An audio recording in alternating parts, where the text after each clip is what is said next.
ایک ہرا بھرا فارم تھا جہاں ایک مرغی اور ایک بطخ رہتی تھی۔ دونوں اچھی سہیلیاں تھیں، لیکن ایک دن ان کے درمیان جھگڑا ہو گیا۔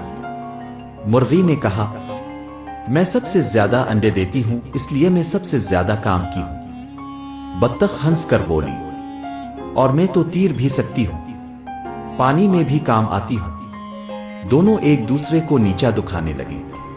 مرغی مٹی کھود کر کیڑے ڈھونڈتی اور بطخ تالاب میں تیر کر مچھلی پکڑنے کی کوشش کرتی۔ ایک دن فارم میں چور گھس آیا۔ چور انڈے چرا کر تالاب کے پاس جا چھپا۔ مرغی گھبرا گئی اور فوراً بطخ کو بلایا۔ بطخ، میری مدد کرو، چور تالاب کے پاس چھپا ہے۔ بطخ فوراً پانی میں گئی اور چور کو دیکھ کر زور زور سے کینکیں کرنے لگی۔